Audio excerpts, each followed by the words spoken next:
Today I'm going to talk a little bit about anxiety and maybe a little bit about panic attack. Few years ago, I was driving and approached the railroad tracks. And as I approached, the lights start flashing and also some, the sounds that when a train's coming. And I clearly remember, oh my gosh, that's something I'll never forget.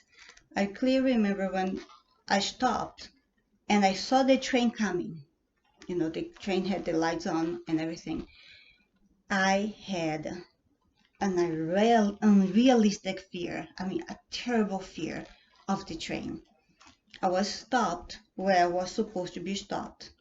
The lights was flashing. A line of cars stopped behind me, and I saw the train coming. And my heart started pounding fast, really, really fast. And my breathing started being fast, altered. And I started being terrified, absolutely terrified of the train. The train was in the tracks, was nothing different than ever before. I was terrified of the train. Start holding the steering wheel of my car tight, as tight as possible because I was so afraid. And my heart was was so fast and my breathing was so heavy. I felt I was going to pass out. I was lightheaded. I had nowhere to go. I want to get out of the car and run. That's what I want to do. I can't even explain how bad it was. And as the train started going by, cargo after cargo, I want to scream. Oh my gosh, the fear I had of that train for no absolute reason. No one with me in the car. I start holding the steering wheel and say, everything's going to be okay. Everything's going to be all right. Everything's going to be okay. And I start crying. Terrified of the train. Completely unrealistic. Nothing. I was never afraid of train. When I was a little girl, my mother used to take us to ride in the trains. It was a treat for us. Little treat, let's go downtown to the train station and ride in the train. And out of nothing, I had that panic attack. And that was possibly the only first panic attack I had in my life. And so I learned, I already knew, but I learned by experience that panic attack involved lots of symptoms, physical symptoms that seem to be so real, seem like a heart attack. You can't breathe well.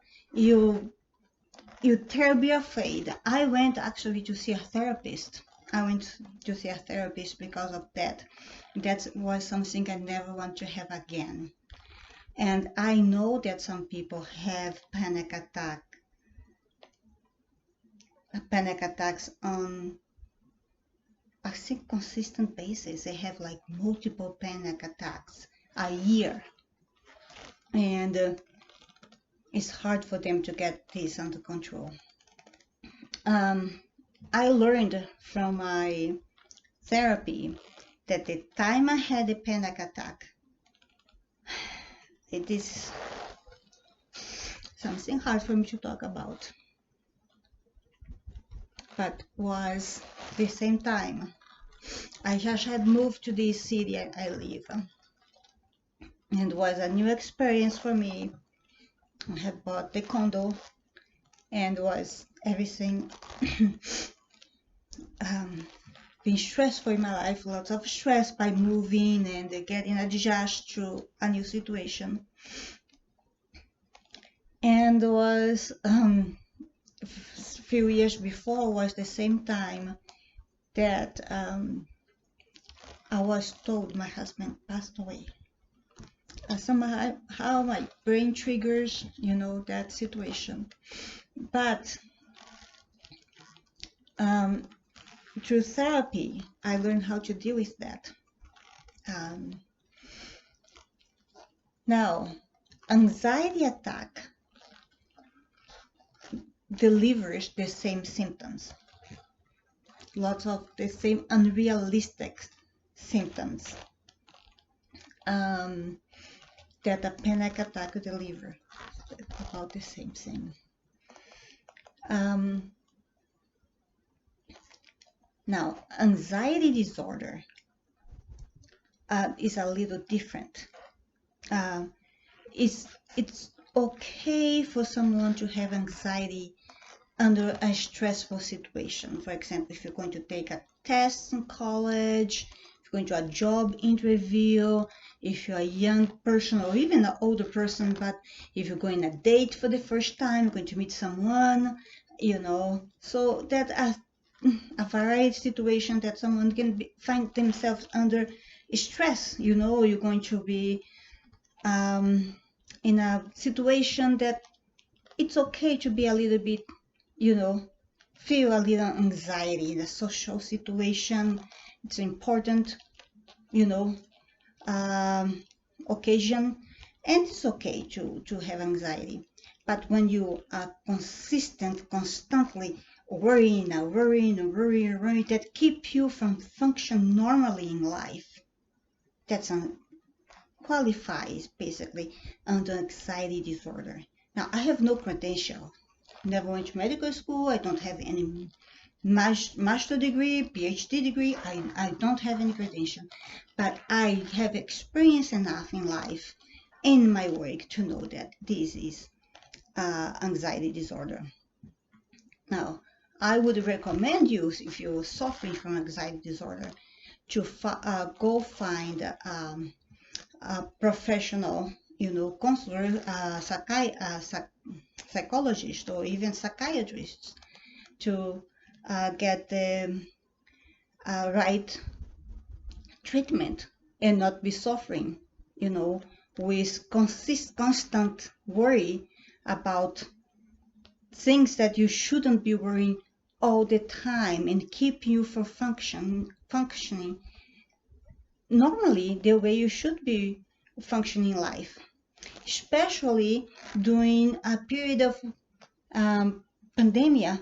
We just in 2020 we started with pandemic, the coronavirus, and combined with the political affairs in this country, it's enough to throw someone a curveball and be dragged into this mash, that you can't get out. So there you go. And I hope that I could help someone today by explaining a little bit the difference. It's okay to have a little bit of social anxiety. If you're going to meet someone, that's okay, but if you're constantly worrying about things that keeping you from function normally, go find a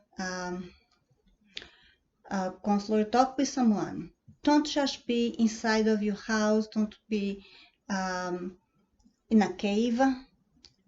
Talk with a friend, go walk, get a little bit of sunshine, call someone. Everybody should have somebody to talk.